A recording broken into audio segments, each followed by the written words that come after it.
Saudara-saudara yang terkasih di dalam Tuhan, pada kesempatan ini kita akan mendengarkan firman Tuhan bersama-sama. Namun sebelumnya saya mengajak kita semua untuk bersatu di dalam doa. Kita berdoa.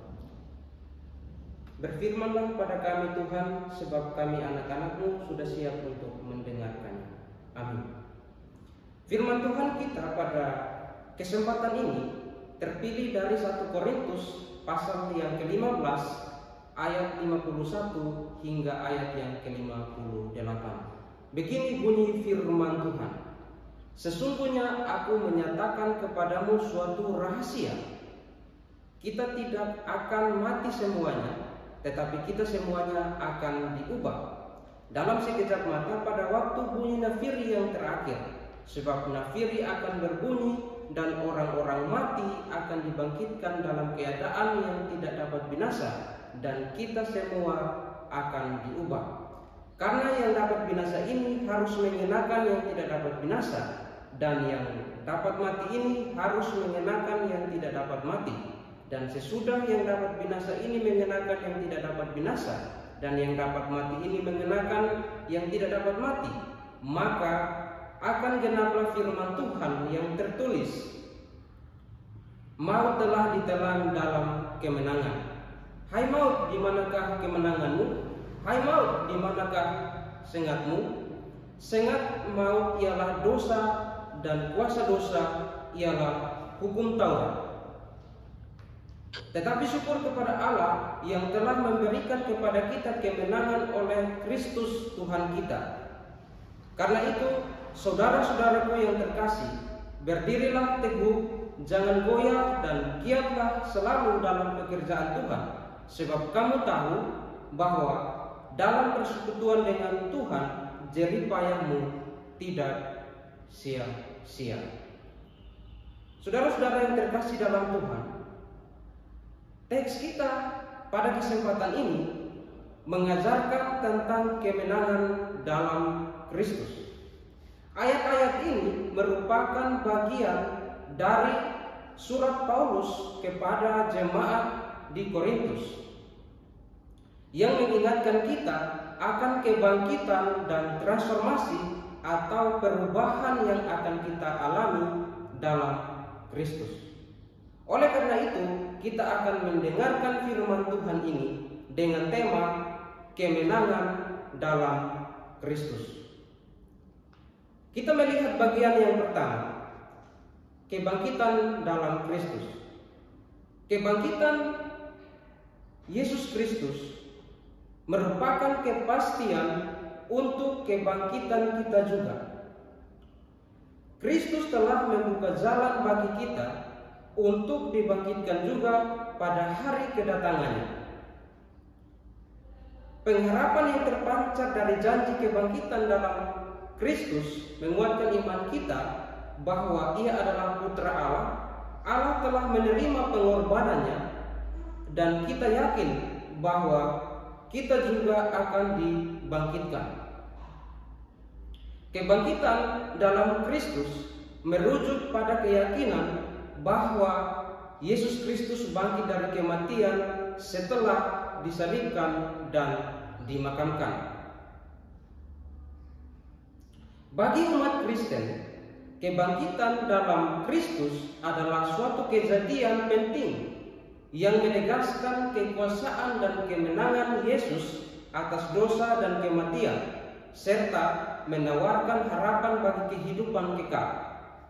Kebangkitan dalam Kristus juga menjadi dasar keyakinan akan kebangkitan orang-orang percaya pada akhir zaman.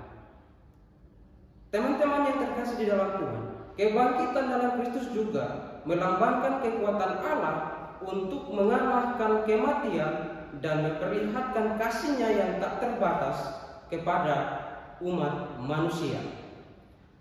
Sebagai titik puncak dari kasih penebusan, kebangkitan Yesus memberikan keyakinan akan pengampunan dosa, memperbaiki hubungan manusia dengan Allah, dan janji kehidupan abadi bagi orang-orang yang percaya. Bagi umat Kristen, perayaan Paskah merupakan momen penting untuk merayakan kebangkitan dalam Kristus dan mengingat kembali arti dan makna keselamatan yang diberikan melalui peristiwa tersebut. Kebangkitan dalam Kristus juga membangkitkan harapan, kekuatan, dan keberanian bagi umatnya untuk menghadapi tantangan hidup dengan keyakinan akan kuasa Allah yang bekerja dalam kehidupan kita. Teman-teman yang terkasih, mari kita lihat bagian yang kedua, transformasi atau perubahan dalam Kristus. Kita dipanggil untuk mengalami transformasi yang sempurna saat Kristus kembali.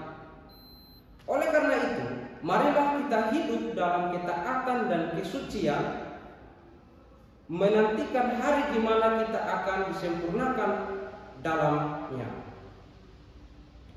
Kita memiliki harapan akan transformasi yang akan datang, dan hal ini harus mendorong kita untuk hidup sebagai saksi-saksi Kristus di dunia ini. Transformasi dalam Kristus merujuk pada perubahan yang dialami seseorang ketika percaya bahwa Kristus adalah Tuhan dan Juru Selamat yang benar. Ini melibatkan perubahan dalam pikiran, hati, dan perilaku seseorang yang dipengaruhi oleh hubungan pribadi mereka dengan Kristus. Transformasi ini mencakup pertobatan dari dosa, pertumbuhan rohani, dan peningkatan dalam karakter yang lebih mencerminkan karakter Kristus. Ini adalah proses yang berkelanjutan di mana seseorang diperbaharui secara batinnya dan moral oleh kasih karunia Kristus. Transformasi dalam Kristus juga melibatkan pengalaman kebebasan dari kuasa dosa dan pengaruh negatif yang sebelumnya mengendalikan hidup seseorang. Melalui iman dalam Kristus, seseorang diberikan kekuatan oleh Roh Kudus untuk mengatasi godaan, mengalahkan kebiasaan buruk, dan hidup sesuai dengan kehendak Tuhan. Selain itu, transformasi atau perubahan dalam Kristus juga membawa perubahan dalam hubungan seseorang dengan orang lain. Seseorang yang mengalami transformasi dalam Kristus akan lebih mampu mengasihi, memaafkan, dan melayani sesama dengan kasih yang sejati. Mereka juga akan memiliki visi yang lebih jelas tentang panggilan dan tujuan hidup mereka, serta berusaha untuk hidup dalam kesetiaan kepada Kristus dalam segala hal.